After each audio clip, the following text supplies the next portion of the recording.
সংখ্যালঘুদের গিয়া মন্দির ভাঙেন, বুদ্ধদের গিয়া পেগোডা ভাঙেন, গির্জা ভাঙেন, একটা কথা লইয়া তামসা করেন হরে কৃষ্ণ হরে রাম, আওয়ামী লীগের অপর নাম।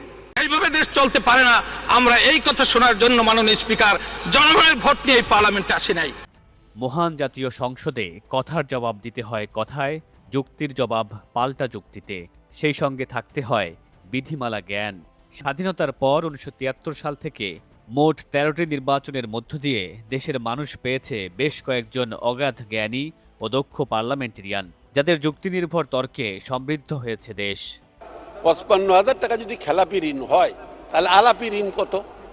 অভিজ্ঞ পার্লামেন্টেরিয়ান কিংবা সংবিধান বিশেষজ্ঞের নাম উঠলেই সবার আগে আসে প্রয়াত রাজনীতিবিদ সুরঞ্জিত সেনগুপ্তের নাম।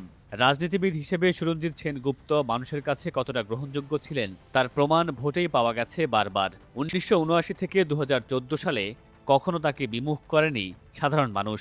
তবে এসবের ঊর্ধ্বে সংসদে তিনি ছিলেন অপ্রতিদ্বন্দ্বী। বাংলাদেশের সংবিধান প্রণয়ন কমিটির 34 সদস্যের মধ্যে তিনি ছিলেন একজন। সাংবিধানিক বিতর্কের সময় তার বাগ্মিতা, তীক্ষ্ণ যুক্তি আর উপস্থাপনার ধরন ছিল অতুলনীয়। সেজন্য সংসদীয় রীতিনীতি শেখার ক্ষেত্রে তিনি ছিলেন নবীন সদস্যদের শিক্ষক।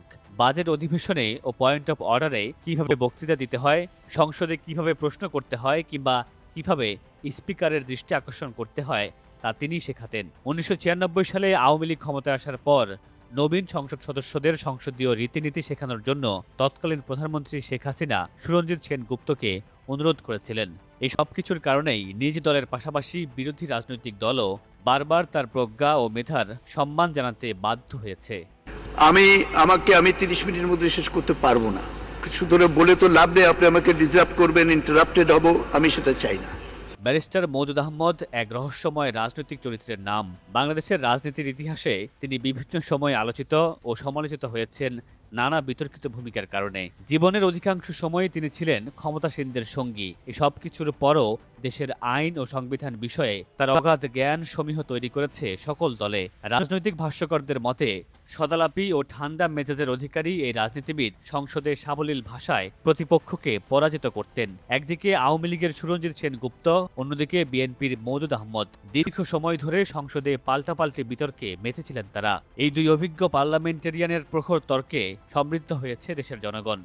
আমরা যখনই সংসদে আসি তখন আমরা অপেক্ষা করি যে মওদুদ আহমদ সাহেব কখন পয়েন্ট অফ অর্ডারে দাঁড়াবেন।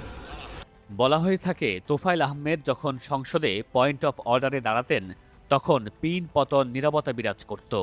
আওয়ামী লীগের বুনুল খ্যাত এই বর্ষিয়ান রাজনীতিবিদ ছিলেন সংসদে শেখ হাসিনার প্রধান অস্ত্র। সরকারি দলে হোক কিংবা বিরোধী দলে বাকপটু এই নেতা তার দীর্ঘ রাজনৈতিক অভিজ্ঞতা কাজে লাগিয়ে থমকে দিতেন প্রতিপক্ষকে। তাই এখনও সংসদে অভিজ্ঞ রাজনৈতিক নেতাদের তালিকায় বারবার উঠে আসে তার নাম। उम्र दराज मांग के लाए थे 4 दिन, 2 अर्जों में काट के 2 इंतजार में। दल ছিল যমুনার অন্তরে অভ্যন্তরে, আর একটা দল ছিল যমুনাকে কিনারে। বাংলাদেশের রাজনীতিতে প্রজ্ঞা, নান্দনিকতা ও যুক্তির সমন্বয় খুব কম নেতার মধ্যে দেখা যায়। সালাউদ্দিন আহমদ সেই বিরলদের একজন। অনেকেই তাকে সুরঞ্জিত সেনগুপ্ত কিংবা মওদুদ আহমদের সঙ্গে তুলনা করেন।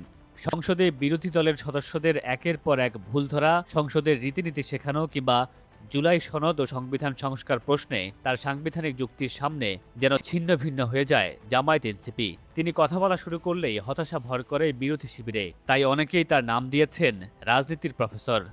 সালাউদ্দিন আহমদের পাশাপাশি এই তালিকায় নিশ্চিতভাবে থাকবেন আরেকটি নাম। তিনি মানবতা বিরোধী অপরাধে মৃত্যুদণ্ডপ্রাপ্ত সালাউদ্দিন কাদের চৌধুরী। বর্তমানে বিরোধী দলে অভিজ্ঞ যুক্তিনির্ভর নেতার অনুপস্থিতিতে অনেকেই স্মরণ করছেন সাকা চৌধুরীকে।